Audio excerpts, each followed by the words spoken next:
देखो, सबसे पहली बात हमारी कमजोरी क्या है? हम परेशान हो जाते हैं।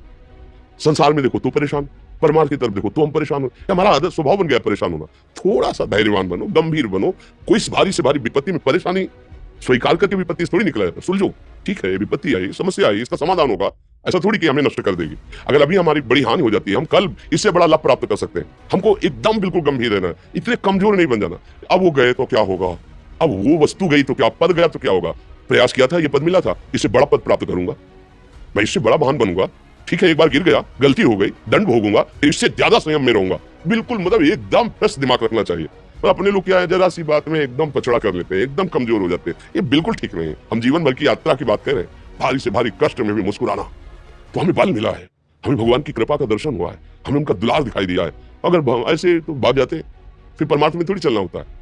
आज जो आप सुन करके लाभ लेने की चेष्टा कर रहे हो ना, ये केवल प्रवचन नहीं है, ये जीवन है। अगर ये जी ना होते ना, तो ये इसका प्रभाव नहीं पड़ता, वाणी का प्रभाव नहीं पड़ता।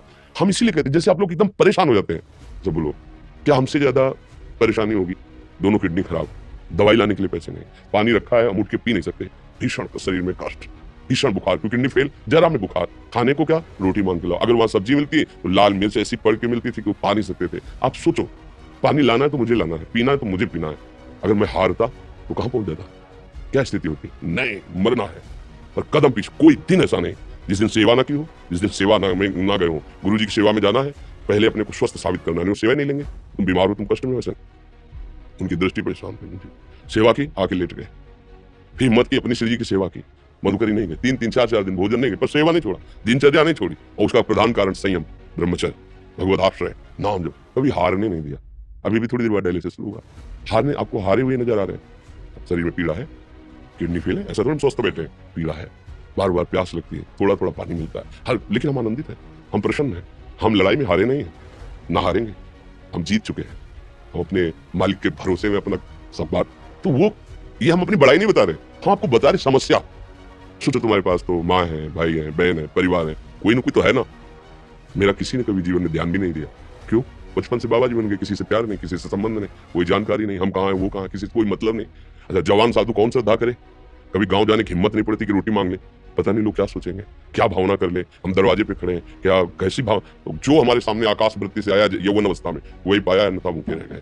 जब हम हर समय अपने को विवेक के द्वारा सावधान रखे, तो हम कभी निराश नहीं हुए, कभी उदास नहीं हुए, कभी ऐसा नहीं लगा कि यार हम दुखी, कभी नहीं लगा। उसी का फल है कि उस सुख का संकेत मिल गया जहां दुख की निशानी भी नहीं। वही उसी के बच्चे हो, हम सब उसी धातु से बने हुए हैं। हम इतना क्यों परेशान हो जाते हैं? हम ये देखते हैं, अपने लोग थोड़ी बात बिगड़ गई परेशान, नहीं बिगड़ी तो बिगड़ जाने की संभावना में परेशान है। आज सुख है, लेकिन कल सुख छिन जाएगा, तो हम आज के सुख में सुखी ना होकर कल के दुख की आने की संभावना में भयभीत हो, तब क्या हमारी सोच रह गई? हमको इतना बलवान बनना है कि सुख और दुख दोनों हमको छू न सके। बारिश से बारिश सुख की व्यवस्था है तो अहंकार नहीं। हर्षित होकर किसी का अपमान न करे कि हम धनी, हम पदाधिकारी, अमुक। भारी से भारी दुख आया तो हमें किसी के सहयोग की जरूरत नहीं। हम फिर अपने कदम बढ़ाएंगे, हम फिर जुड़ी हुई अपनी भावनाओं को सजाएंगे।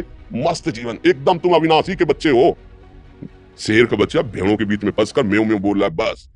अगर दहाड़ना सीख जाए तो कोई भी उसे प्राप्त नहीं कर सकता। ऐसे भगवद अंश, तू प्रपंच में फंसकर अपने को इतना दीन क्यों देख रहा है? तू ऐसा है कि भगवान के दिव्यास्त्र में भी ताकत नहीं तेरे को मार सके। तू अविनाशी का अविनाशी बच्चा है, विनाशी भोगों को, विनाशी शरीर को मैं मान के इतना भयभीत, इतना दुख, ठीक नहीं।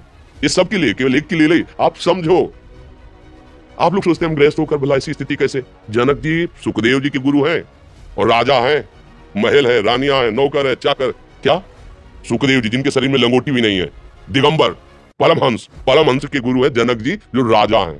समझो, आप ऐसा ना सोचे कि हम नौकरी कर रहे हैं, हम संसार में, हम गृहस्थ हैं, हम अध्यात्म की ऊंचाई पर नहीं चढ़ सकते। नहीं, आप एक सरकारी नौकरी या किसानी या व्यापार करते हुए आप एक अध्यात्म की ऊंचाई में चढ़ सकते हैं। और अध्यात्म ही है जो तुम्हें इस माया के दुख सुख से ऊपर उठा सकता है। दूसरा, चाहे जितनी संपत्ति आ जाए, आप सुखी नहीं हो सकते।